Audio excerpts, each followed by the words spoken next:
तो बेटा मैं एक बार फिर बोल देता हूँ कि जैसा देख रहा हूँ कि लोग शायद ज्यादातर तैयारी कर रहे हैं, समय कम होगा उनके पास। फिर भी कोई अगर इंटरव्यू देना चाहे तो मुझे पर्सनली मैसेज करके ये बताओगे कि आप कब इंटरव्यू देना चाहोगे, है ना। जैसे अभी आज अब तो काफी लेट हो जाएगा नाइट तक, तो आप दिन में कोई भी समय मुझे बता सकते हो, तो आपका इंटरव्यू वहां ले लेंगे, उसको रिकॉर्ड कर लेंगे, तो चीजें निकल के आ जाएंगी जो भी हैं। दूसरी चीज, आप लोगों ने कल से अब तक जो सवाल दिए हैं, मैंने उनके सवाल के जवाब यहाँ इकट्ठा किए हैं, तो वो जल्दी से हम देख लेते हैं। यहाँ बहुत सारे अब तक जितने भी सवाल आपने क्रिएट किए, सारे हैं इस पीडीएफ के अंदर, मैं आपको प्रोवाइड कर दूंगा। मुझे याद दिला देना एक मैसेज में। फिलहाल हम वो चीज देखेंगे जो आपके अभी के सवाल हैं, आपने पिछले 1 से 2 दिन के अंदर जो दिए हैं और जो डिस्कस नहीं हुए।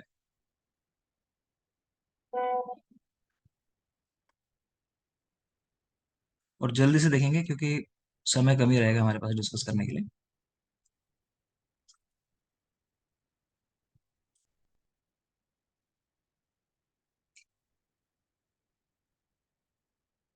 ये सारी बातें हमारी हो चुकी हैं, पिछले लेक्चर्स में आपको सारी चीजें मिल जाएंगी जितनी भी यहाँ लिखी हैं।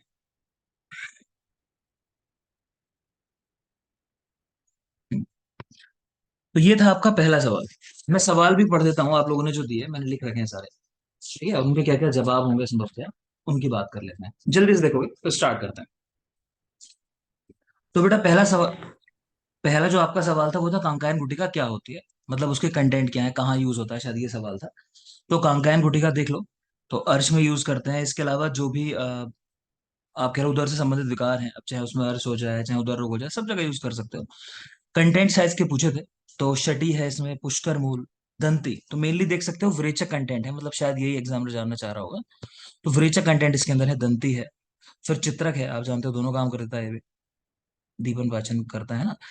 फिर ये कुछ आड़की है, श्रृंगवेर है, वचा, त्रिव्रत देख सकते हो, ठीक है। यवशार, तो शार भी यही काम करता है मल को तोड़ के निकालने का। यवानी, अजाजी, मरिच, धान्यक, उपकुंचिका, अजमोदा, मातुलुंग स्वरस, ठीक है, इसकी भावना है। तो ये सारे द्रव्य हैं, देख लेना आप लोग। कहाँ कहाँ देते हैं तो ये देख सकते हो, अर्श, हृदय रोग, कृमि, जितने भी तरह के गुल्म हैं सभी जगह, तो नजर डालेंगे। नेक्स्ट चलोगे। अगला सवाल है आपका कि आयुर्वेद को गवर्नमेंट ऐसा क्यों चाहती है कि गांव देहात में ही ये ज्यादा अ, मतलब बढ़े आयुर्वेद, ऐसा कुछ सवाल था इंटरव्यू के अंदर। तो शहरों की तरफ ऐसा क्यों नहीं है, दूसरा गांव की तरफ एलोपैथी वालों को क्यों नहीं चाहती गवर्नमेंट की वो ज्यादा वहां पे बढ़े, तो जितने भी प्रयास है मैक्सिमम वो आयुर्वेद चिकित्सा को ले जाने के। तो इसको आप ऐसे समझो, अभी रिसेंटली एक सवाल आया था अ, उत्तराखंड, जो मेडिकल ऑफिसर का एग्जाम था, ऋषिकेश वाला, एम्स वाला। तो वहां पूछा गया था कि प्राइमरी हेल्थ केयर से क्या समझते हो, कुछ ऐसा सवाल था। तो देख लोगे यहाँ पे, देखो प्राइमरी हेल्थ केयर क्या होती है। तो preventive health care is the main responsibility of the primary health care sector, ठीक है। और आयुष डॉक्टर जो है उनका मेन काम क्या है, या हम लोग का मेन काम क्या है, हम लोग प्राइमरी हेल्थ केयर सेंटर पे होता है, ठीक है ना। और ये कैसी है केयर है, प्रिवेंटिव हेल्थ, समझ रहे हो। प्रिवेंटिव हेल्थ एलोपैथ वाले नहीं करते, वो हम ही लोग करते हैं, आयुर्वेद वाले लोग।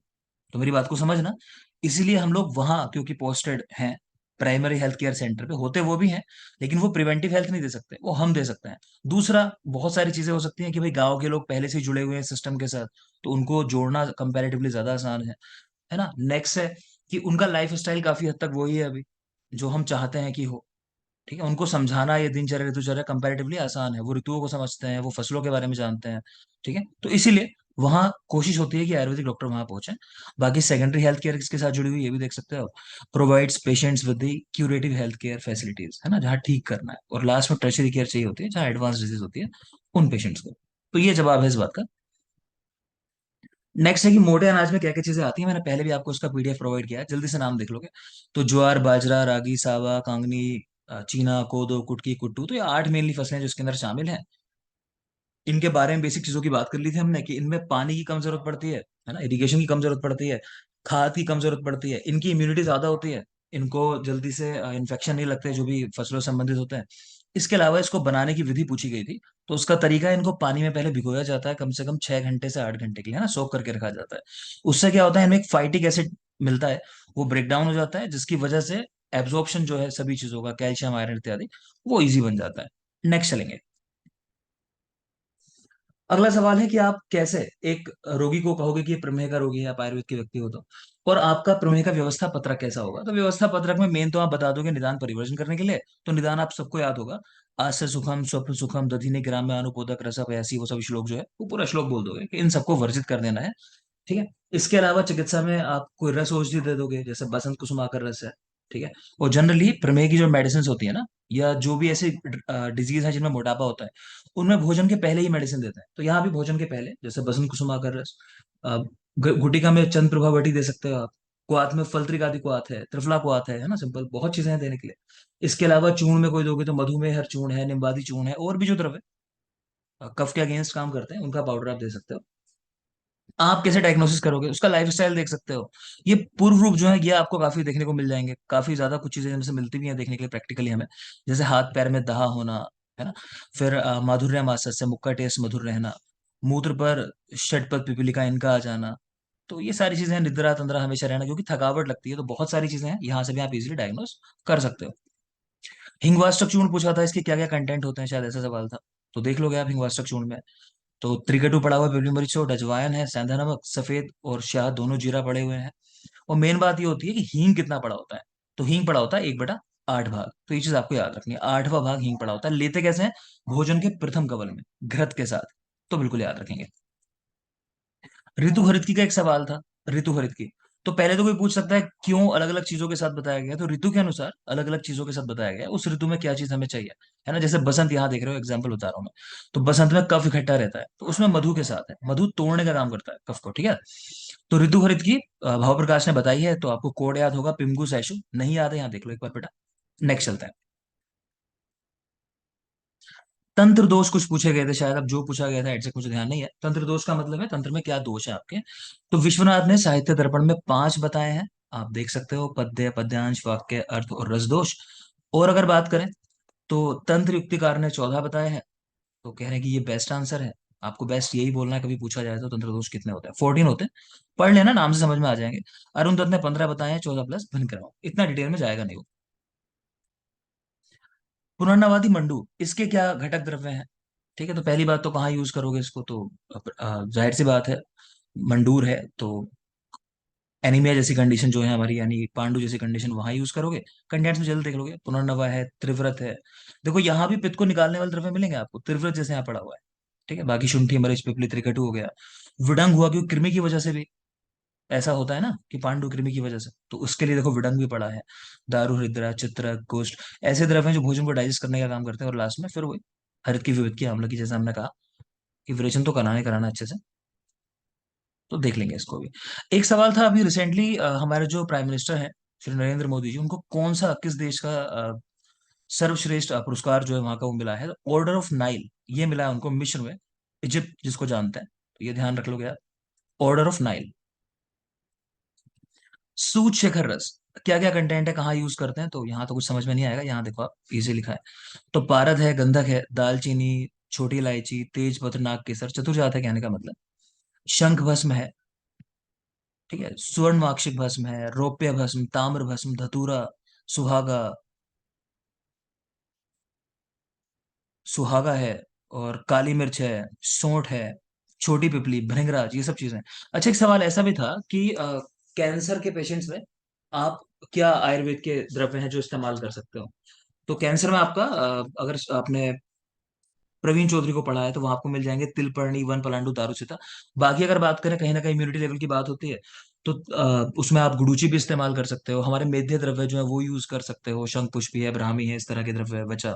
ठीक है। इसके अलावा अगर वहां बात करें तो एक चीज आती है कि बॉडी का जो एटमोसफियर है ना, आप जितना ज्यादा एल्कलाइन रखोगे उतना बेहतर होता है हमारे लिए, एसिडिटी गलत होती है। तो जितनी भी हमारी भस्में होती है ना, जैसे शंख भस्म है, इस तरह की, ठीक है, ये यवशार हुआ, तो वो सब भी कहीं ना कहीं यही काम करती है। तो हमारी बहुत सारी प्रिपरेशंस के अंदर द्रव्य पड़े होते हैं, तो ये भी चीज आप देख सकते हो। खैर, कंटेंट्स पे एक नजर डाल लेना।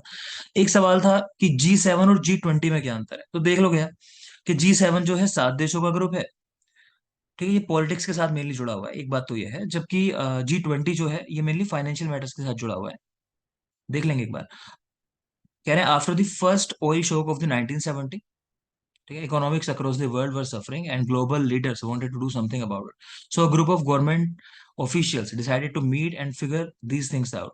members at Canada, France, Germany, Italy, Japan, United Kingdom, and United States. In addition, the presidents of the European Council and the European Commission represent the EU at the G7 summit. ठीक है, बाद में इसमें क्या Russia जुड़ गया था तो G8 बन गया था, बाद में रशिया को निकाल दिया उन्होंने यहाँ से।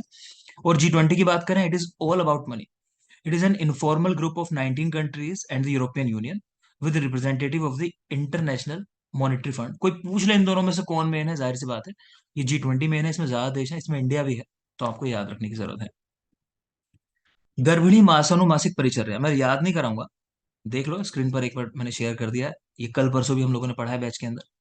चाहो तो स्क्रीनशॉट ले सकते हो, अगर आपके पास नहीं है कुछ, अगर नए बच्चे इसको फॉलो करेंगे यूट्यूब पे तो आप स्क्रीनशॉट ले सकते हो। ठीक है, नेक्स्ट चलिए। आईसीसी वर्ल्ड कप पूछा था इस बार, टेस्ट का कहाँ हुआ था, टेस्ट चैंपियनशिप जो हुई थी तो वो कहाँ हुई थी। तो ये सवाल था, तो ओवल में, लंदन। ठीक है, तो ऑस्ट्रेलिया इंडिया के बीच में मैच हुआ था, ऑस्ट्रेलिया जीता था, जाहिर सी बात है। ठीक है, और आप यहाँ देख सकते हो शॉर्ट में भी सब कुछ लिखा हुआ है, कितना कितना स्कोर था, क्या सब हुआ था। अच्छा हाँ, एक और चीज पूछी थी, प्लेयर ऑफ द मैच कौन था, तो Travis head, player of the match. आगे देखेंगे, कंपोजिशन ऑफ धात्री लोह। तो धात्री लोह को भी प्रमेय की कंडीशन, माफ करें, पांडु की कंडीशन में यूज करते हैं। तो मेनली जहां पे आपको ऐसा लगे कि न्यूट्रिशन डेफिशिएंट कंडीशन है, इस वजह से हुआ है, आपको ड्राइनेस ज्यादा दिखाई दे, तो वहां धात्री लोह यूज करने की बात की जाती है। धात्री तो होगा ही होगा इसके अंदर, लोह भी होगा ही होगा, तो दो चीजें याद करनी है, यष्टि मधु और अमृता। यष्टि मधु और अमृता ये भी द्रव्य है, धात्री इसका मेन कंटेंट है, दैट्स वाई देख पा रहे हो, धात्री लोह इसको कहते हैं। दूसरा, इसके द्रव्य आप ध्यान से अगर देखोगे तो वो पित्त शामक है ना, धात्री है अपने आप में। अमृता नीचे फिर देख पा रहे हो, तो पांडु क्योंकि पित्त से होता है। एक सवाल था कि वजाइनल डिलीवरी नहीं हो पा रही है, आपको वहां पे एलएससीएस करना है, तो क्या इंडिकेशन है एलएससीएस करने के, मतलब कब कब कराते हैं, तो कुछ इंडिकेशन लिखे हैं, तो देख लो। Vaginal delivery is not possible, caesarean section is needed even with a dead foetus, भले ही संतान डेड है, गर्भ मृत है, लेकिन फिर भी करना है आपको सिजेरियन। कहाँ कहाँ, सेंट्रल प्लेसेंटा प्रीविया, रास्ता ही नहीं है ना बालक के बाहर आने का, तो सेंट्रली प्लेस्ड है प्लेसेंटा। कॉन्ट्रैक्टेड पेल्विस और सिफेलोपेल्विक डिस्प्रोपोर्शन। ठीक है, पेल्विक मास कॉजिंग ऑब्स्ट्रक्शन, वजाइनल ऑब्स्ट्रक्शन हो रहा है, कोई एट्रीजिया है, मतलब फॉर्मेशन ही नहीं हुआ प्रॉपर। ठीक है, स्टोनोसिस हो गई कोई, तो ये कुछ और इमेजेस लगी हैं, आप देख सकते हो, यही चीजें रिपीट हुई हैं इनके अंदर। मैं रोक रहा हूँ, स्क्रीन पे आप देख सकते हो। ठीक है, अच्छा प्रीवियस दो एलएससीएस ही हुए हैं, तो वहां भी करना है फिर, क्योंकि इतना स्ट्रांग नहीं रहता है यूट्रस कि उसको फिर सहन कर पाए जो फोर्स आएगा। आगे चलो, ज्वर पूछा था, सूती का ज्वर कब होता है, क्या होता है, ऐसा कुछ था। तो जब हम मिल्क फीवर इसको कहते हैं, तीसरे चौथे दिन डिलीवरी के बाद, वहां हम बात करते हैं। तो इसकी चिकित्सा में प्रताप लंकेश्वर रस देते हैं, इस पे भी सवाल था। तो प्रताप लंकेश्वर रस के क्या कंटेंट है, ध्यान से देख लो, महिला कैंडिडेट खासकर। पारद गंधक अभ्रक एक एक भाग, मरीच 3 भाग, और लोह 4 भाग, शंख भस्म 8 भाग, जंगली उपलों की भस्म 16 भाग, शुद्ध विष भी पड़ा हुआ है इसके अंदर, वचनाभ 1 भाग, ध्यान रखने की बात है। अनुपान है इसका अदरक सोरस, ये लोग बहुत पूछते हैं, अगर आपसे पूछा प्रताप लंकेश्वर रस तो पूछेंगे कि इसका अनुपान बताओ, तो अदरक सोरस स्पेशली याद रखना। ठीक है, और मात्रा इसकी 1 वल है, 1 वल कह रहे हैं 3 रत्ती के बराबर। इसका प्रयोग सबसे पहली बार पार्वती जी ने किया था। पुनर्नवा अष्टक कुआथ, ये बार बार सवाल आपने पूछा है, तो ऐसा दो मिलते हैं, पुनर्नवा कषाय और अष्टक कुआथ। तो अष्टक कुआथ में कहीं कहीं कुछ चेंजेस हैं, तो मैंने इसलिए यहाँ पे दे दिया आपको जो मुझे ऑथेंटिक मिला। तो यहाँ देख लोगे आप, पुनर्नवा, हरितकी, निम्ब, दारू हरिद्रा, कटुकी, पटोल, गुडुचि और शुंठी। तो बेटा याद कर लेना, आपका काम है। पुनर्नवा, हरितकी, निम्ब, दारू हरिद्रा, ठीक है, कुटकी है इसके अंदर, पटोल, गुडुचि और शुंठी। आगे बढ़ेंगे, महावात विध्वंसक रस, इसके बारे में भी सवाल किया। तो देख लोगे इसमें क्या क्या चीजें हैं, पारद है, गंधक है, नागवंग की भस्म है, लोह भस्म पड़ी हुई है इसके अंदर, ताम्र अभ्रक की भस्म। तो हम लोग मेनली वैसे अभ्रक के जो भी योग हैं उनमें भी इसको याद रखते हैं, तो आपको इतना तो याद ही होगा कि पारद गंधक तो हमने पढ़ ही रखा है, साथ में अभ्रक भी याद ही होना चाहिए। सारी मेन भस्म जो आपको ध्यान आती हो सब है इसमें, नाग है, वंग है, लोह है, ताम्र है। ठीक है, पिपली पड़ा है, टंकन पड़ा हुआ है इसके अंदर, मरिच है, शुंठी है, यानी त्रिकटु और टंकण। अगर ऐसे देखो, त्रिकटु पड़ा है, टंकण पड़ा हुआ है इसके अंदर, शुद्ध वचनाभ भी पड़ा हुआ है। ठीक है, और द्रव्य कुछ है, तो देख लोगे, त्रिकटु, त्रिफला, चित्रंगुल, बहुत द्रव्य हैं। मुझे लगता है बस यही पूछा होगा शायद कि कहाँ इस्तेमाल होता है, तो वो आपने देख लिया। वात व्याधि में मेनली इसको इस्तेमाल करते हैं, वात व्याधियों के अंदर, तो ये चीज याद रखोगे। ठीक है, और कुछ सवाल है जो मेरे पास लिखे हुए हैं, मैं उनकी बात कर लेता हूँ। एक आपका सवाल था, वैद्य का विलेज के अंदर क्या रोल है, तो बहुत सारी, जैसे मैंने कहा प्राइमरी हेल्थ केयर पे काम करते हैं, है ना, जो वो पैलिएटिव मेडिसिन है, कह लो कि वो हम ही दे सकते हैं, है ना। क्योर क्योर तो बाद में हो जाएगा, लेकिन उसको रोकना पहले वो काम वैद्य ही कर सकता है। प्लस गांव वाले लोग ड्रग्स के बारे में जानते तो हैं, मान लो पौधों के बारे में जानते तो हैं, लेकिन उनका मेडिसिनल यूज क्या हो सकता है वो नहीं जानते, तो वो हम वहां बता सकते हैं, एक वैद्य बता सकता है। ठीक है, नेक्स्ट अगर चले, एक चीज मेरी समझ लोगे बेटा, एग्जामिनर जब आपको कोई नाम बोलता है ना, वो बस ये चाहता है कि आप ब्लैंक ना हो, आपको सुपरफिशियल आइडिया तो हो चीज के बारे में। अगर डिटेल में भी नहीं जानते हो, सुपरफिशियल पता हो, तो आप कुछ कह दोगे तो उसको पता चलेगा कि आप जानते हो, है ना। इन चीजों के कोई करेक्ट आंसर नहीं होते, इन चीजों के आंसर ये होते हैं कि आपके दिमाग में कुछ आया या आप ब्लैंक हो गए, तो बस ब्लैंक नहीं होना है, उस समय जो बेस्ट आपका माइंड आंसर दे वो वहां बोलना है। नेक्स्ट चलेंगे, खैर। अगला आपका सवाल था, मोटा अनाज मैंने आपको बता दिया। अच्छा, एक चीज बता दे रहा हूँ, मोटे अनाज में मक्का को मोटे अनाज की रानी कहा गया, ठीक है, रानी। और ज्वार को मोटे अनाज का राजा कहा गया। तो लिख लेना इस चीज को, मक्का रानी और ज्वार राजा। एक क्वेश्चन है आपका, ये एग्जाम में पूछा गया होगा, a girl without glow on face, ठीक है, she is in depression, how you will help her through Ayurveda. और इसके नेक्स्ट क्वेश्चन जो आपने शेयर किया ना, वो भी मैंने देखा। अगला क्वेश्चन था आपका कि चतुर्जात का यूज कहाँ कर सकते हो, चतुर्जात। तो मैं दोनों चीजें बता दे रहा हूँ, देखो, ये दोनों सवाल जुड़े हुए थे, एग्जामिनर एक साथ पूछ रहा है, इसीलिए उसने ये प्रेफर किया। तो चतुर्जात होता है हमारा दालचीनी, तेजपत्र, इलायची और नाग केसर। तो ये वर्ण कॉम्बिनेशन बन जाता है, इसको हम इस्तेमाल करते हैं वर्णेकर की तरह। ठीक, अब पूछा गया आप क्या कर सकते हो वहां पे, अब जाहिर सी बात है आप सैलिसिलिक एसिड वगैरह तो बोलोगे नहीं, जो मॉडर्न में यूज होता है। आयुर्वेद के कुछ जानना चाह रहा है, कहा भी है कि आप आयुर्वेदिक डॉक्टर हो, क्या करोगे। तो बेटा बहुत सारे द्रव्य हैं जो काम करते हैं वर्णेकर की तरह, हमारा पूरा वर्णेकर महाकषाय, सारिवा, मंजिष्ठा, ठीक है, ये सारे द्रव्य इस्तेमाल कर सकते हो। इसके अलावा त्वचा के ऊपर जैसे हम कांतिकर लेप की बात करते हैं, वर्णेकर लेप की बात करते हैं, वो इस्तेमाल करा सकते हो आप। ठीक है, इसके अलावा जायफल है, उसको घिस के लगाने के लिए बताया जाता है ना, ये प्रैक्टिकल एस्पेक्ट है जो मैंने भी किया प्रैक्टिस में अपने। फिर आप ये जो मसूर की दाल होती है, तो उसको आप पेस्ट बना के चेहरे पे लगवा सकते हो, जब सूखने लगे हटवा देना उसको। तो ये कुछ प्रैक्टिकल चीजें आप बता सकते हो। इसके अलावा आप उसको समझा सकते हो डॉक्टर होने के नाते कि भाई रंग तो भगवान कृष्ण का भी श्याम ही था, है ना।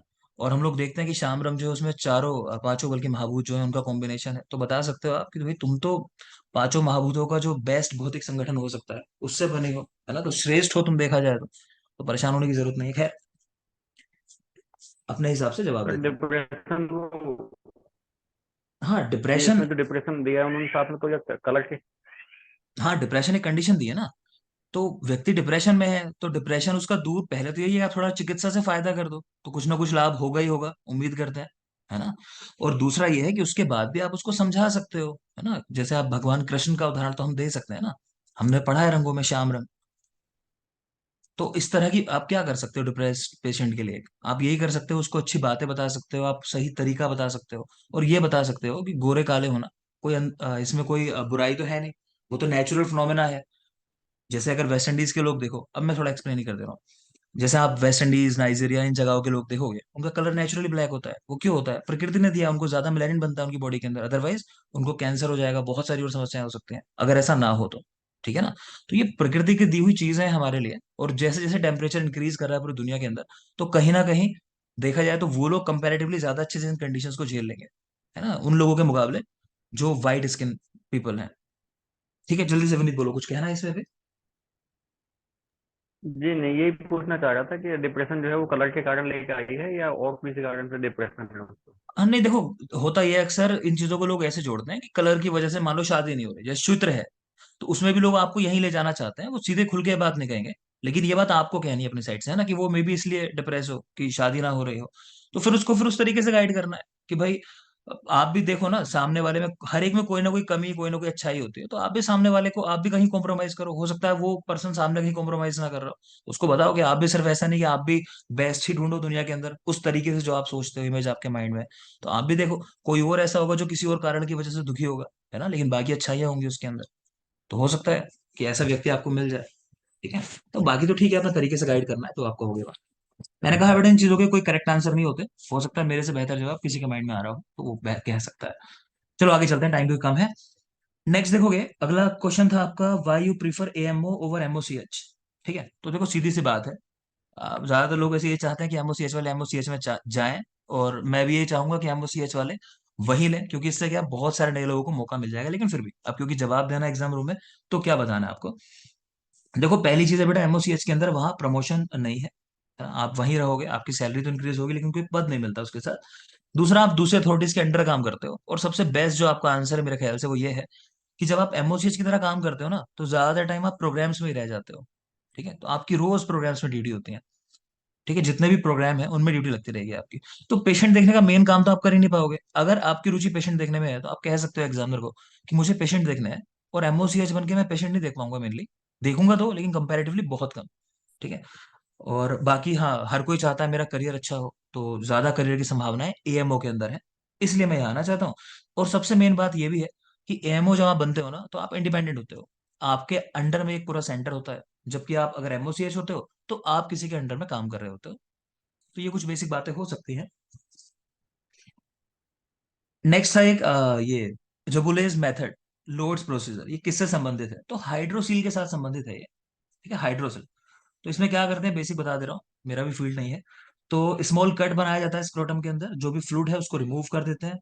ठीक है, सैक को एक्साइज कर देते हैं पार्शियली, उसको उल्टा करते हैं, इवर्ट करते हैं, और सूचरिंग कर दी जाती है बिहाइंड टेस्टिकल्स। तो ये इसका प्रोसीजर है। तो मेन बात ये है, हाइड्रोसील के लिए करते हैं, फ्लूइड रिमूव किया, और जो सैक है उसको उल्टा कर देते हैं, जिससे कि दोबारा फ्लूइड इकट्ठा ना हो उसके अंदर, बस सूचरिंग कर देते हैं।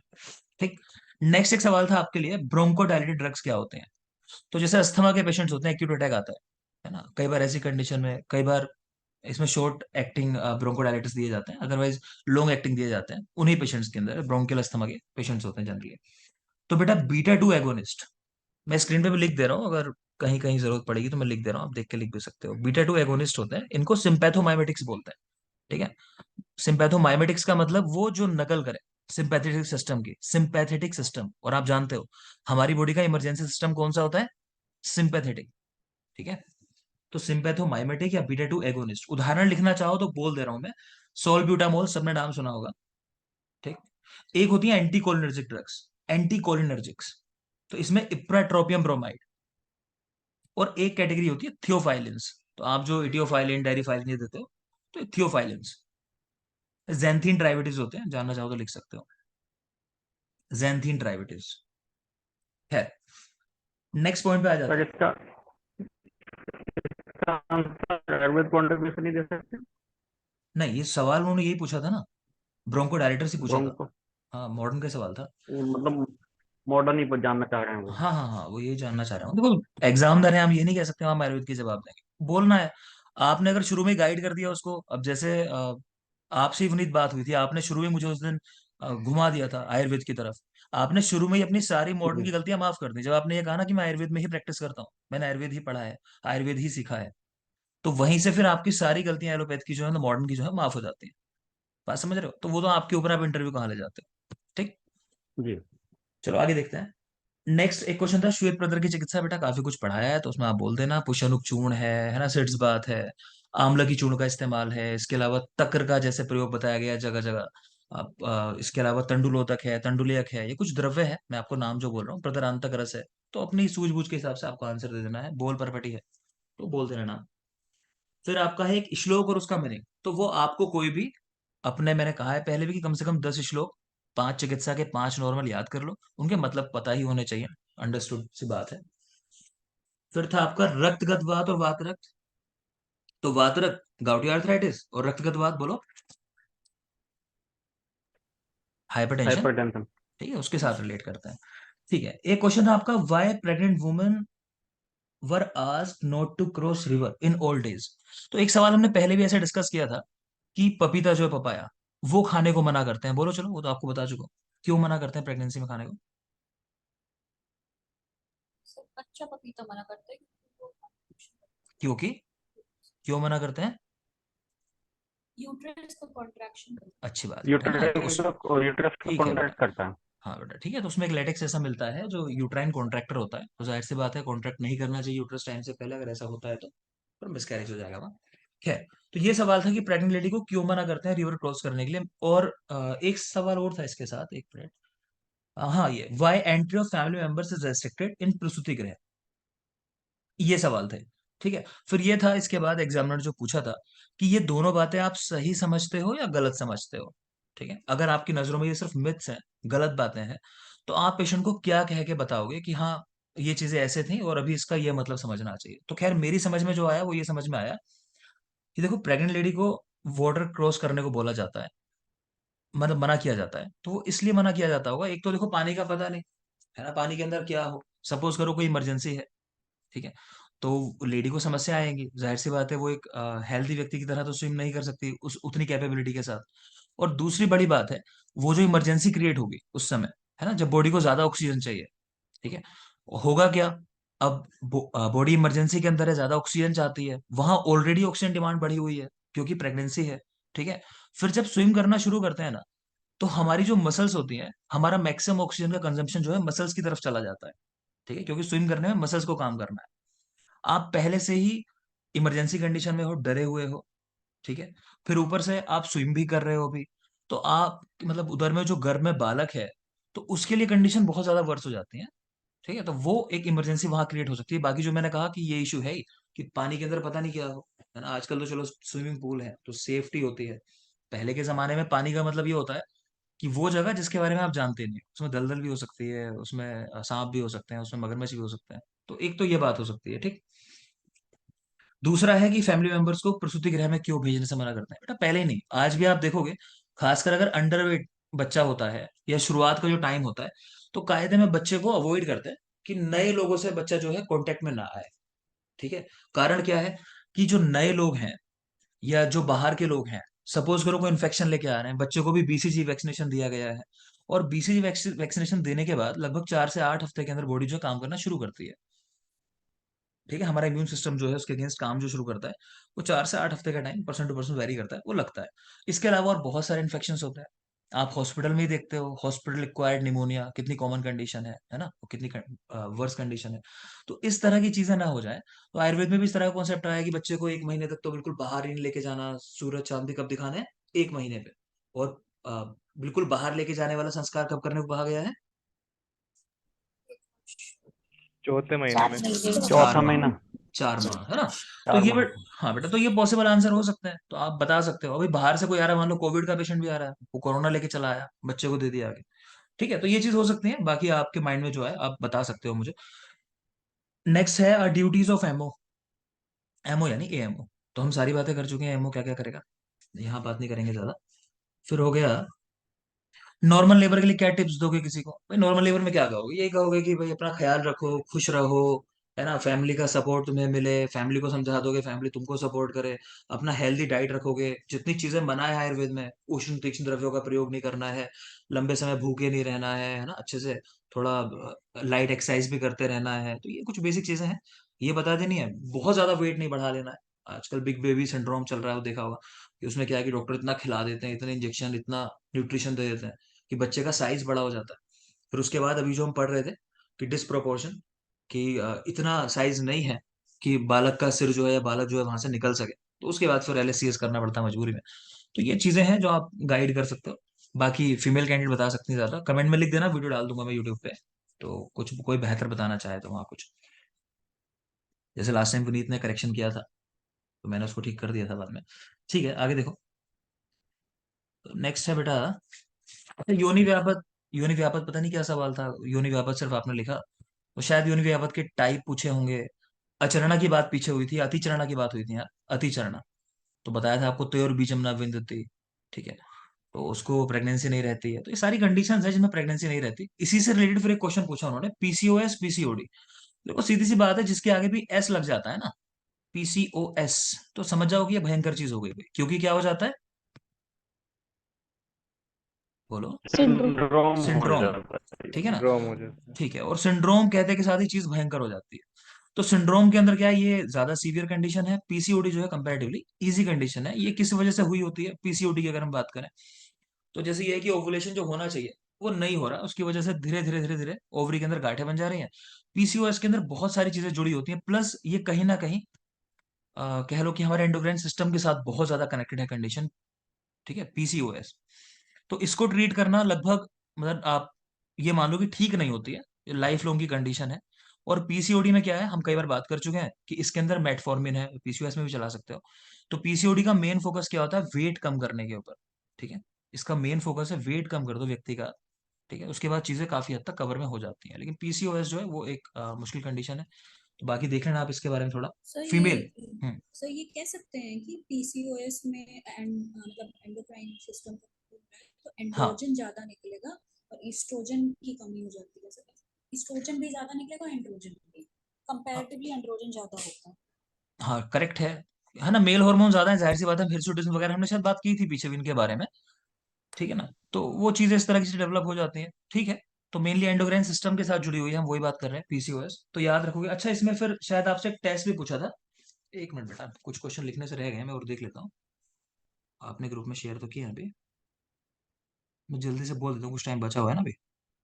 एक था भैषज्य कल्पना में कल्पना वर्ड का मीनिंग क्या है। तो कल्पना यानी डिफरेंट प्रिपरेशन जो बनाई जाती हैं। ठीक है, हर व्यक्ति एक तरह से नहीं ले सकता, एक ही फॉर्म में मेडिसिन नहीं ले सकता। किसी को चूर्ण अच्छे नहीं लगते, वो कहता है मुझे टैबलेट दे दो। कोई कहता है हमें पीने वाली दवाइयां दे दो। ठीक है, तो यही कल्पना का मतलब है कि डिफरेंट डिफरेंट फॉर्म्स में बनाना, एक ही चीज है उसके आप क्या क्या प्रिपरेशन बना सकते हो। ठीक। फिर है कैप्सूल की कवरिंग किसकी बनी होती है, तो नॉर्मली जिलेटिन की बनी होती है। ठीक है, और जिलेटिन जो है फिर इसके बारे में देख रहा है थोड़ा मैं, तो जो स्टमक में एसिड है हमारे HCl, उससे इसका ब्रेक डाउन होता है और जो भी कंपोनेंट है वो रिलीज हो जाता है। इसके अलावा स्पेसिफिक भी बनाए जाते हैं कि कोई ड्रग स्पेशली आपको चाहिए किसी स्पेशल साइट पे जाके रिलीज हो, तो उसका वहीं ब्रेक डाउन होता है। ठीक है ना, तो मेनली जिलेटिन का बना होता है। और आयुर्वेद में क्या यूज करते हैं ऐसी जगहों पे, तो हम लोग बाइंडिंग एजेंट के रूप में यूज करते हैं गुगलू, जैसे वो बात भी हमारी हो चुकी है। फिर है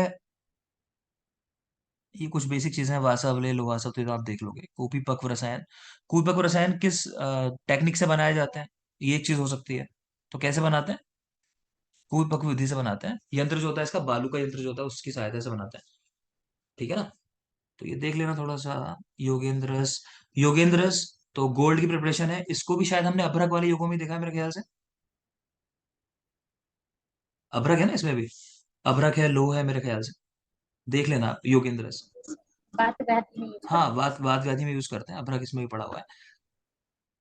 ठीक है, मेनोपोज में सिम्टम्स एंड मैनेजमेंट, तो देखो मेनोपोज के टाइम बहुत सारी चीजें हो जाती हैं, मेनली अगर फीमेल की बात करें तो ओस्टियोपोरोसिस जैसी कंडीशन डेवलप होने लगती है, ओस्टियोआर्थराइटिस डेवलप हो जाती है। फिर चेहरे पे फ्लशिंग जैसा लगता है ना, मूड डिस्टर्बेंसेस बहुत ज्यादा होते हैं। इन सबको ठीक करने के लिए ना, अगर बात करें तो आयुर्वेद में जो चीज़ है या मॉडर्न में जो चीज़ है, तो आयुर्वेद में तो अशोका रिस्ट हम बहुत ज्यादा यूज करते हैं। उसकी बात भी हुई थी, क्या कंटेंट होता है उसके अंदर अशोक की छाल में। अशोक धातु की पुष्प हेमेटोजाइलिन ठीक है, हेमेटोजाइलिन हेमेटोजाइलिन होता है ना, शुगर तो है ही, हेमेटोजाइलिन होता है। इसके अलावा रजा प्रवृत्ति बटी यूज कर सकते हो आप, है ना, चंद्रशूर का प्रयोग कर सकते हो। और अगर मॉडर्न में बात करें तो वहां तो एस्ट्रोजन है, सबमर्जो की एक दवा। नेक्स्ट चलोगे, अ, पारद का शोधन, बेटा पढ़ लेना पूरा, इसकी विधि है। लहसुन, निष्तुष लहसुन लेते हैं वो सब, है ना, और चूना लेते हैं, उसके साथ किया जाता है। तो देख लेना आप वो टेक्निक, वो लिखी हुई है नोट्स के अंदर। एनीमिया की बात होगी, शतावरी मेल फीमेल में कहाँ यूज करते हैं, तो देखो मेल के अंदर एफ्रोडेसिक ड्रग की तरह यूज भी होती है ना। इसके अलावा वेट गेन कराने के लिए यूज होती है। एंटी एंजाइटी ड्रग है, जितनी भी हमारी रसायन वाजीकरण की ड्रग्स है वो एंटी एंजाइटी होती है, खासकर जो एफ्रोडेसिक होती हैं।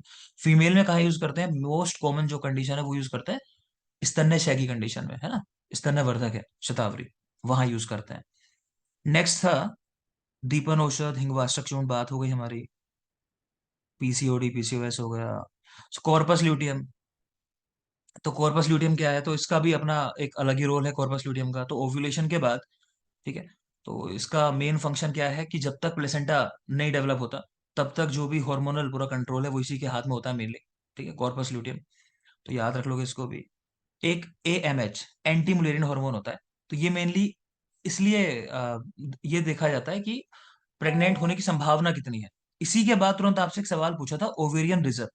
तो AMH से ना, एंटी मुलेरियन हार्मोन, इससे यही पता चलता है कि ओवेरियन रिजर्व कितना है। जितना ज्यादा ये बढ़ा होगा, मतलब ओवेरियन रिजर्व उतना ही अच्छा है फीमेल का। ठीक है, जनरली इसकी वैल्यू 1 से 3 नैनोग्राम, कुछ ऐसी वैल्यूज हैं, आप देख लेना। तो जितनी ज्यादा वैल्यू होगी तो उतना ही ज्यादा संभावना होगी कि हमारे पास कह लो कि आप कैपेबल ओवम है जिनसे संतान हो सकती है। ठीक है ना। नेक्स्ट बात करते हैं प्री सर एक्लेम्पशिया। इसका नाम क्या है sir? Anti? Anti Mullerian hormone. बेटा जब हम जन्म लेते हैं ना, तो मुलेरियन डक्ट दोनों में होती है, मेल फीमेल के अंदर। अच्छा। उसके बाद इसको धीरे धीरे मेल के अंदर खत्म होना होता है। ठीक है। तो मेल में ज्यादा होता है इसको खत्म करने के लिए। ठीक है। चलो नेक्स्ट बात करते हैं प्रीएक्लेम्पशिया एक्लेम्पशिया। जल्दी बोलो क्या अंतर है एक्लेम्पशिया प्रीएक्लेम्पशिया में, बस ना बोल दो मुझे। इक्लेम्सिया में कन्वर्जन आने लगते और उसमें नहीं आते ठीक है, तकरीबन। बस ये मेन चीज है। ठीक है। कन्वर्जन का। ठीक है। एक फिर जीवन। हॉर्मोन्स इन मेंस्ट्रुअल साइकिल, तो वो आप बेटा देख लेना साइकिल के हिसाब से कौन से हार्मोन कब बढ़ते हैं। तो मेनली एलएच सर्ज लोग पूछते हैं, तो ओवुलेशन के पहले जस्ट एलएच सर्ज होती है, यानी 14th डे के जस्ट पहले का जो टाइम होता है, तो वो मेनली शायद पूछना चाह रहे होंगे। फिर है, जल्दी से कर लेते हैं, लास्ट है। चलो सवाल तो आपके हो गए जो आप लोगों ने दिए थे। एक मिनट में देख लेता हूँ कुछ रहा क्या। अच्छा एक दो सवाल और है, जल्दी से देख लोगे। रसायन के कितने टाइप होते हैं? तो दो टाइप आपको बताया है, कुटी प्रावेशिक और वातातपिक। श्रेष्ठ कौन सा है? कुटी प्रावेशी। कुटी कुछ प्रावेशिक। ठीक है। आवश्यक। फिर है टाइप्स ऑफ वाजीकरण। तो वाजीकरण कितने प्रकार के हैं? 3 प्रकार के। शुक्र वृद्धिकर, श्रुतिकर हाँ। और शुक्र दोनों काम श्रुतिकर कराने वाले। श्रुतिकर ठीक है ना। साक्षी। चलो अच्छी बात है। श्रुतिकर। शुक्र स्तंभक ड्रग्स कौन सी हैं? ये आपके दिए हुए सवाल हैं सारे। शुक्र स्तंभक, तो इसमें बेटा जाति फल है, जैसे एक वो कैमनिविड करके एक इसकी आती है ना, डाबर कंपनी की जाति मेडिसिन आती है ना। हाँ, तो जाति फल है, मेनली वो स्तंभन का काम करता है, तो उसको याद रखोगे। कामिनी द्रावण रस। कामधेनु रस, ठीक है, अच्छी बात है। नेक्स्ट चलोगे, पुनर्नवष्टक के बाद बात होगी कर प्रचित्य रसायन।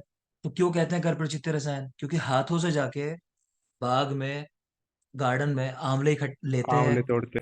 कौन से मंत्र का जाप करते हैं हाथ में लेके उसको? गायत्री मंत्र। गायत्री मंत्र। गायत्री मंत्र। ठीक है, किसने दिया गायत्री मंत्र? विश्वामित्र, विश्वामित्र। ऋषि विश्वामित्र विश्वामित्र। ने। ठीक है, ऋषि विश्वामित्र ने। ठीक है। तो ये अकेला ऐसा रसायन है, ये सवाल मुझे लगता है इसी के रेफरेंस में आया होगा कि रसायन कितने तरह के होते हैं। तो जैसे ही कहा होगा ना वातातपिक, तो पूछा होगा कौन से रसायन को वातातपिक रसायन स्पेशली कहा गया है। तो कर प्रचितीय रसायन होता है, क्योंकि बाहर जाके हाथ से तोड़ के खा रहे हैं उनको। ठीक है। फिर आपका एक क्वेश्चन है, हाँ अजवाइन है। अजवाइन कह रहे हैं पोस्टपार्टम पीरियड में महिलाओं को अजवाइन दिया जाता है, तो उसका क्या लाभ है? देखो सीधी सी बात है, जितनी भी इस तरह की मेडिसिन है ना, दीपन पाचन इस तरह की मेडिसिन, अगर वो कोई भी लेगा, गर्भिणी लेगी मान लो, है ना, या उसके बाद कह लो कि प्रसूता स्त्री ले रही है, तो क्या करेगा? उसको अजीर्ण नहीं होने देगा। और आप जानते हो जब भी माता को अजीर्ण होता है ना, तो बच्चे को भी अजीर्ण हो जाता है। माता को जो चीज होगी बच्चे को भी होगी। तो अजवाइन दोगे आप तो क्या रहेगी माता, मतलब हेल्दी रहेगी, उसको ये अजीर्ण की समस्या नहीं होगी। आपने पढ़ा होगा माता को स्पेशली किस चीज से रक्षा करनी चाहिए, स्पेशली बोला गया है अजीर्ण। अजीर्ण से। ठीक है। तो जो मेन चीज है कि माता को अजीर्ण से बचाना है, ये वो ही काम कर रहा है। अब माता को अजीर्ण नहीं होगा, तो बच्चों में बहुत कॉमन चीज है कॉन्स्टिपेशन होना, छोटे बच्चों में आजकल खासकर। ठीक है। तो उसको दूर करने के लिए अजवाइन इस तरह के द्रव्यों का प्रयोग बताते हैं। बाकी कोई सवाल बचा? वेदना शामक भी हो सकता है। हाँ, वेदना शामक भी अच्छी बात है। तो जैसे आधमान एक कंडीशन है, मैं डिस्कस नहीं की, तो आधमान में यही होता है कि आटोप जैसी कंडीशंस में पेन नहीं होता, लेकिन आधमान के अंदर पेन होता है। ये मेन डिफरेंस है। तो उस तरह की कंडीशंस हेल्पफुल है। ठीक है। तो बेटा मैंने मैक्सिमम क्वेश्चन कवर कर दिए जो आपने दिए थे। फिर भी अगर कोई सवाल नहीं पता चले हो किसी को, तो ग्रुप में शेयर कर देना। यहाँ कमेंट में भी लिख सकते हो, वीडियो में है ना, यूट्यूब पे डाल दूंगा वीडियो में, तो वहां भी डाल सकते हो आप कमेंट्स के अंदर, तो उसके भी जवाब देने की कोशिश करूंगा। फिलहाल आज के लिए इतना ही। Thank you. जिसको भी इंटरव्यू देना है मुझे टाइमिंग ले लो, कल दिन में किसी भी समय दे दो आप लोग, दिन में। ठीक है। दिन में कर लेते हैं, सेशन को रिकॉर्ड कर लूंगा मैं, और बाद में बाकी लोग को प्रोवाइड कर दूंगा। सबका करना जरूरी नहीं है, मैं आपको लेक्चर दे दूंगा वो वाला। ठीक है ना। Thank you. आज के लिए इतना ही।